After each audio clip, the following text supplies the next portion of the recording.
Hi everyone, I'm back to read the next Kirsten book in the American Girl Historical Dolls book series, and this one is called Kirsten Learns a Lesson, a school story from 1853. And I will go ahead and read what this one is about.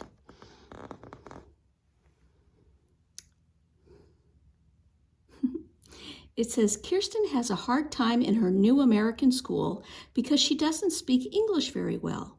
Miss Winston, her new teacher, is strict and not very understanding. Things get worse when Miss Winston comes to live with the Larson family. Kirsten's only escape is playing with her secret friend, Singing Bird, the Indian girl. When Singing Bird suggests running away forever, Kirsten must decide where she belongs. Kirsten does learn some important lessons in school, but she learns something even more important about herself. Okay, and we will find out about the characters again in this story. Here we have Kirsten, a 9-year-old girl who moves with her family to a new home in America, on America's frontier in 1854. And then there's Singing Bird, Kirsten's secret Indian friend who calls her Yellow Hair. And then there's Papa, Lars, Mama, and Peter. The Larsons sometimes long for Sweden, but they never lose heart for the challenges of pioneer life.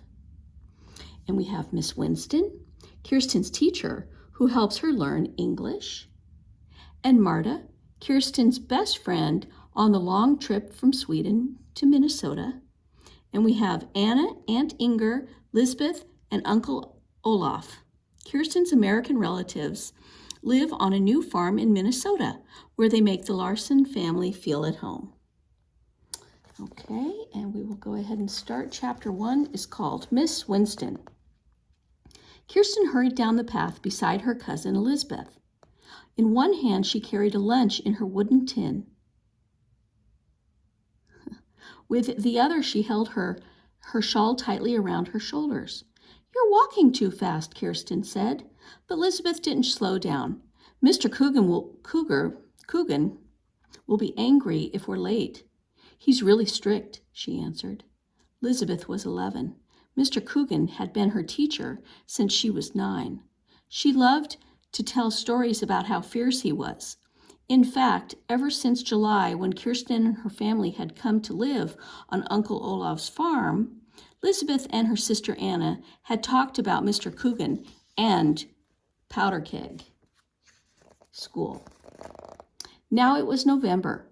The harvest was over, and it was time for the fall term to begin. Today would be Kirsten's first day in an American school. Kirsten walked as fast as she could to keep up with Lisbeth's longer stride. Her boots puffed up dust. Anna, who was just 7, dragged farther behind. Wait for me, she called. I want to stop for a drink of water. Kirsten and Lisbeth stopped beside the stream. A light mist rose from the clear water, and a few yellow leaves floated on it. Kirsten stopped and put her fingertip into a deer track in the sand. How she wished she could stay here by the stream instead of going to school. If you mind him, Mr. Coogan will like you, Lisbeth said, but he gets really angry when the big boys fight. In Sweden, the boys weren't allowed to fight in school, Kirsten said. Lisbeth smiled and tossed her head. Well, this is America, and here the boys are wild, whether they should or not. Sometimes Mr. Coogan hits them with a cane. Once he punched Amos Anderson with his fist. If you talk back to Mr. Coogan, he swats your hand with his ruler. Anna wiped her mouth on the back of her hand. Her round cheeks were rosy from running along the path. He's mean, but he'll never hit you, Kirsten. You're too nice. Don't worry. Kirsten let out a long breath. I'm not really worried, she said softly, but she was dizzy, the way she'd felt on the ship just before she was seasick. Does your stomach hurt? Anna asked. When I'm scared, my stomach hurts and flutters like there's a bird inside me. Kirsten put her hand to her waist. Yes, her stomach did feel full of wings, butterflies maybe, and she hadn't been able to eat the pancakes that Mama had made for breakfast. My stomach hurts a little, she admitted. I was really scared the first day I went to school, Anna said. I wondered if the others would like me. It's hard to be the new girl. Elizabeth slipped her arm, through Kirsten's as they started down the path again. Just do what we do, Kirsten. You'll get along fine in school. Kirsten sighed, but I can't do what you do. I only speak a little bit of English, and I can't read a word of it. I won't fit in at all. How she wished she were back in her village in Sweden, where she knew everyone and everyone knew her, and they all spoke the same language. School only lasts until 4 o'clock, Anna added. When it's over, we can stop at our fort and play for a few minutes. She darted off to hide their dolls in the secret hideaway under the cherry tree. On her way back, she broke off a sprig of bittersweet and handed Kirsten a few of the waxy red berries. We can put these berries on our doll cakes, Kirsten said. Come on, Elizabeth said. I hear the school bell. And she began to run. And suddenly, before Kirsten was ready, they were in the clearing in front of the large log cabin that was Powder Keg School. The last children were just going in the door. Powder Keg School didn't look very different from the big log cabin Kirsten and her family lived in on Uncle Olaf's farm, but the school had more windows and a stovepipe stuck up in the center of the roof. There's the outhouse, Anna said, and she pointed to a small shed behind the log cabin. Girls use it before the boys do at recess. I won't let any boys peek at you, I promise. Kirsten hadn't thought of that. What a lot of things she had to worry about. She peered around Lisbeth's shoulders into the schoolhouse. Children were finding places to sit on the benches that lined the walls. Only her brothers, Lars and Peter, looked familiar. Lars sat with the other big boys, and Peter with the younger boys, some even smaller than he. Kirsten took a deep breath, as though she were about to dive into the stream. She followed Anna and Lisbeth through the door. Lisbeth pulled off her shawl and hung it on the peg. Kirsten draped hers over it, and for a moment she let her forehead rest against the comforting wool that smelled of wood smoke. Then she turned and looked around. A pot-bellied stove sat in the open space in the center of the room, but instead of the fearsome Mr. Coogan, a young woman in a black dress sat on the teacher's chair by the stove. She watched Kirsten and her cousins as they walked to the benches on the girls' side of the room, but she didn't smile a welcome. We have a new teacher, Elizabeth whispered as she and Kirsten sat down. The young teacher stood and tapped the stove with a ruler to get everyone's attention. Her dark hair was parted cleanly in the middle. Her chin was up, her shoulders were back like a soldier's. I am Miss Winston, she said in a crisp voice. I've come west from Camden, Maine. I'm to be your teacher because Mr. Coogan was injured when his horse threw him. She looked around to see if all the students had heard her. I hope his horse stepped on him too, a black-haired boy said out loud. That's Amos Anderson, Elizabeth whispered. Miss Winston faced Amos. You will not talk out of turn in my classroom. Although we live in the woods, we are not savages like the Indians.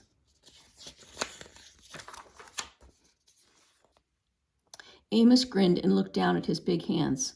He had broad shoulders and the beginning of a black mustache. Kirsten thought he looked more like a man than a boy. Now you know my name, Miss Winston continued, but I don't know yours. I'd like each of you to come forward and introduce yourself to me politely. We are ladies and gentlemen here at the Powder Keg School. Anna was the first of the girls to go forward. She made a quick curtsy and said, Anna Larson, ma'am.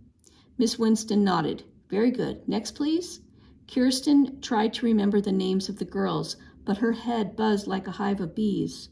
She didn't want to walk out there in the middle of the room with everyone watching her. She was the last girl to take her turn. The floor seemed to move under her as she stepped forward. She kept her gaze on the dusty boots as she had made her curtsy. Kirsten Larson, she muttered.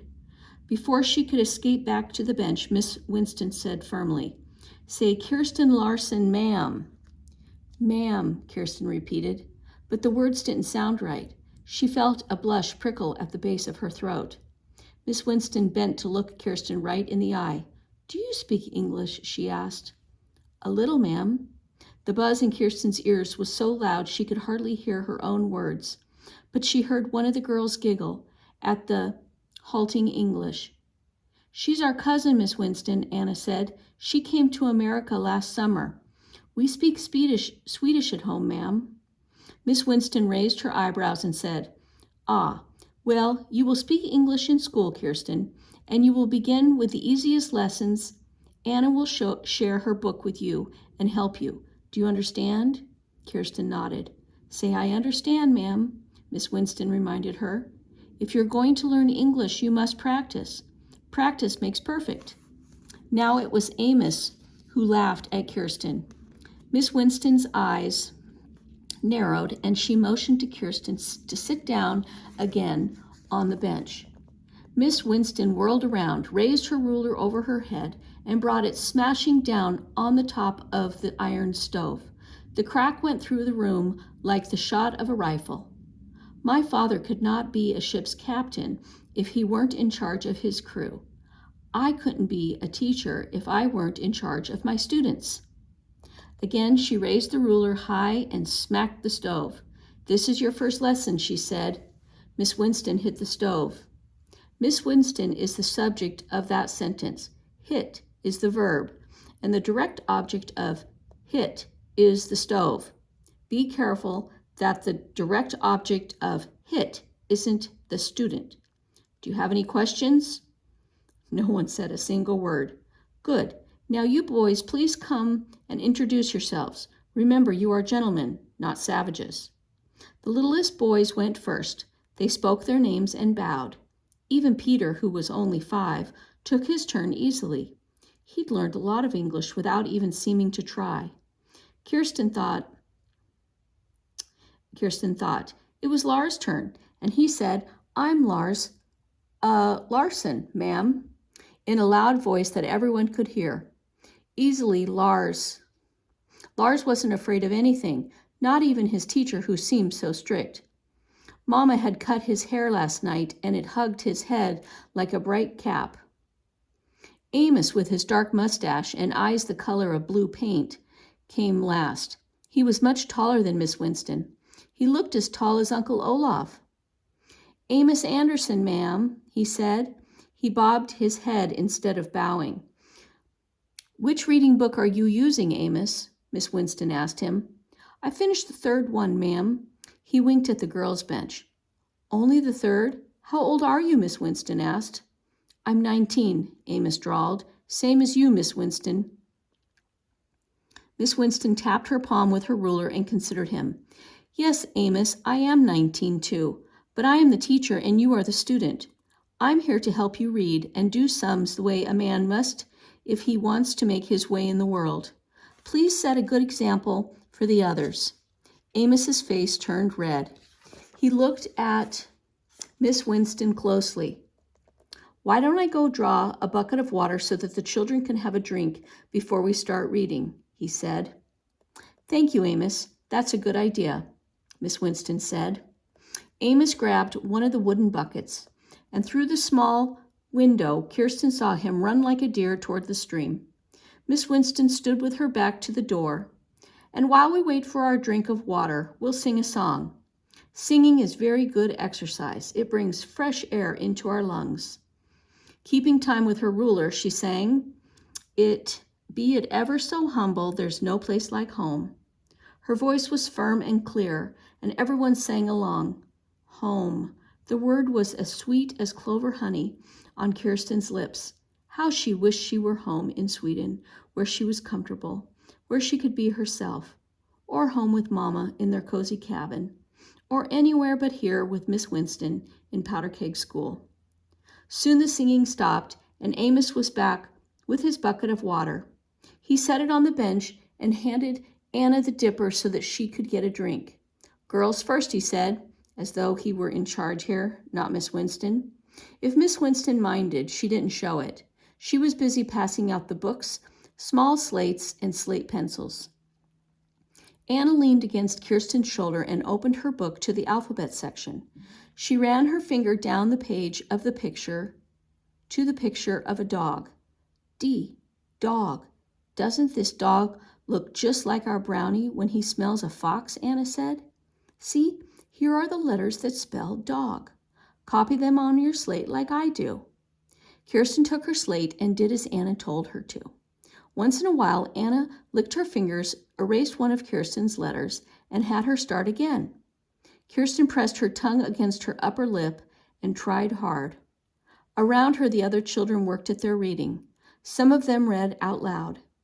When Miss Winston came to check Kirsten's work, she said, "It seems Anna is a good teacher. Can you read what you've written here?"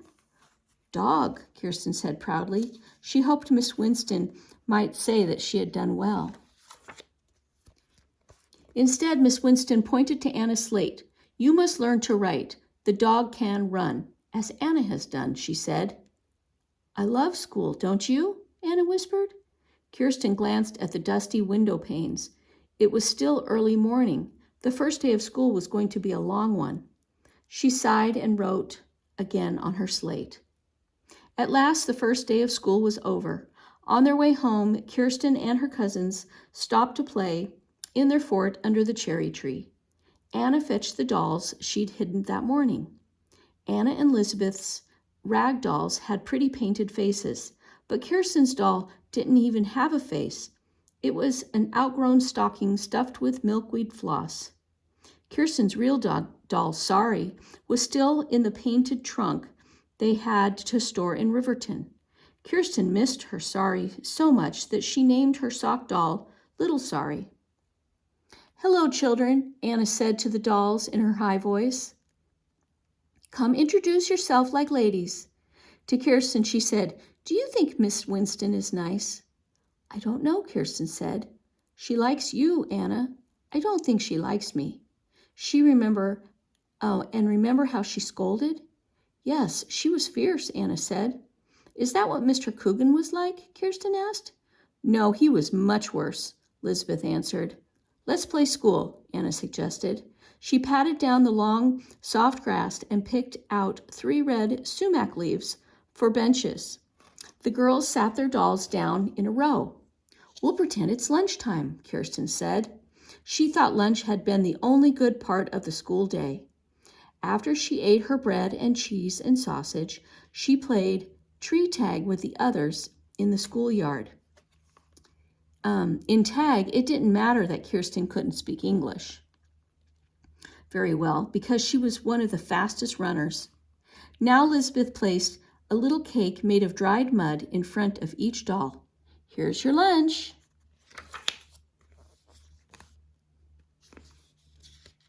"Here's your lunch, children," she said. One mud cake was decorated with gooseberries, one with acorn caps, one with sunflower seeds in a star pattern. Anna clapped her hands and scolded the dolls. "No, no, children, don't eat so fast.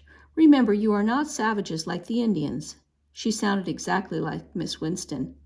When Kirsten laughed, she lost some of the flutters that had been in her stomach all day. "What does savage mean?" she asked Elizabeth. Elizabeth made a scary face and pretended her hands were scratching claws.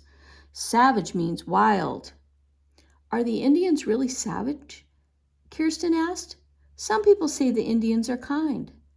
Elizabeth said as she gave her doll a second cake. "They say the Indians gave them deer meat and corn when they needed food, but other people say the Indians are cruel and bloodthirsty." "An Indian came to our door once when Mama was roasting pork," Anna said. "Mama gave him a piece of meat and he went away." "He didn't hurt us, but he didn't say thank you either," Elizabeth said. "He looked savage," Anna said. "He had red paint on his cheeks and eagle feathers in his hair. He didn't wear trousers, and we didn't hear him coming. We looked up and suddenly he was in the doorway." Anna's eyes were wide. "That's Indian magic." Elizabeth laughed. "That's not magic, Anna. They wear soft shoes, that's all." "They wear long knives, too," Anna said. She shivered and hugged her doll. "And they live in tents." Papa worries about the Indians, Lisbeth said. He says that if we plant crops on their hunting land, the wild animals will go away. He says the Indians won't have enough to eat, and they'll surely be angry. I don't know. Her voice trailed off, and she looked at Kirsten with her gray eyes. Papa says we need the land too. Do the Indians live in their tents all winter? Don't they get cold? Asked Kirsten. I don't know, Lisbeth said. You're too curious, Kirsten. Let's just play school. All right, and we will stop there for right now. Next time, we will read Chapter 2, A Secret Friend.